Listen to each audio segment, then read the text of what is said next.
धन्यवाद सभापति महोदय कि आपने जल प्रदूषण निवारण और नियंत्रण संशोधन विधेयक 2024 पर बोलने का अवसर प्रदान किया। जल प्रदूषण के नियंत्रण और रोकथाम तथा देश में पानी की उच्च गुणवत्ता बनाए रखने हेतु इसे वर्ष 1974 में अधिनियमित किया गया था। जल प्रदूषण निवारण और नियंत्रण उपकरण अधिनियम कुछ औद्योगिक गतिविधियों के व्यक्तियों द्वारा पानी की खपत पर उपकर लगाने के लिए 1977 में अधिनियम किया गया था। यह उपकर जल प्रदूषण निवारण और नियंत्रण अधिनियम 1974 के तहत जल प्रदूषण के नियंत्रण और हस्तक्षेप के लिए गठित केंद्रीय बोर्ड के संसाधनों और राज्य सरकार के विकास के दृष्टि से एक जगह किया गया था। महोदय, 3 दिसंबर 2019 को बिहार के यशस्वी मुख्यमंत्री आदरणीय श्री नीतीश कुमार जी द्वारा मेरे लोकसभा क्षेत्र वाल्मीकि नगर के चंपापुर गांव से ही जल जीवन हरियाली योजना की शुरुआत की गई थी। माननीय मुख्यमंत्री नीतीश कुमार जी द्वारा तालाब और नदी का निरीक्षण भी किया गया था। यह भी जल प्रदूषण निवारण और नियंत्रण के बहुत कारगर साबित हुआ।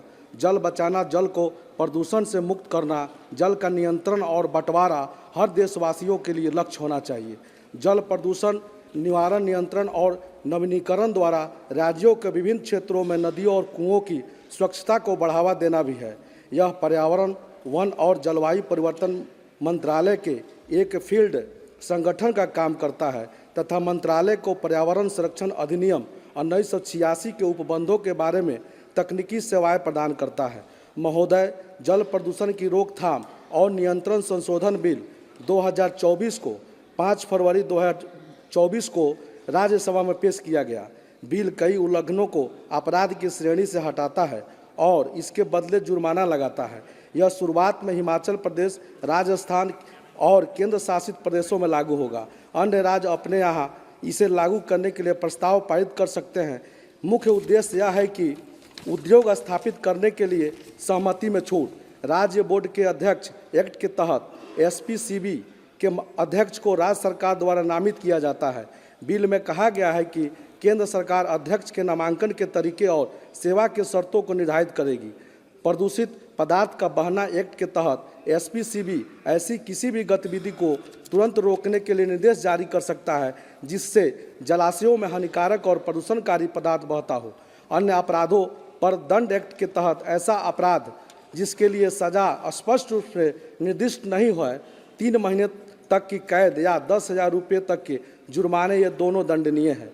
दंड निर्धारित करने वाले अधिकारी केंद्र सरकार के संयुक्त सचिव या राज्य सरकार के सचिव स्तर तक होना चाहिए। अपराधों का संज्ञान अगर CPCB या SPCB ने कोई शिकायत की है या बोर्ड को नोटिस देकर किसी व्यक्ति ने शिकायत की तो अदालत अपराध को संज्ञान ले सकती है। सरकारी विभागों द्वारा अपराध एक्ट के तहत सरकारी विभाग द्वारा किए गए अपराधों के लिए उस विभाग के प्रमुख को दोषी माना जाएगा, बशर्ते कि वह साबित करे कि इस तरह के उल्लंघन से बचने के लिए समय किया गया था।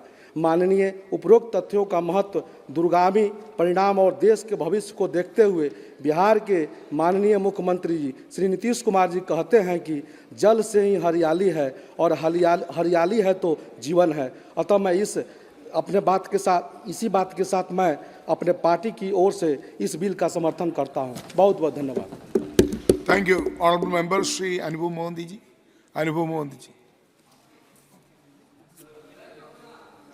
जय जगन्नाथ। आज्ञा।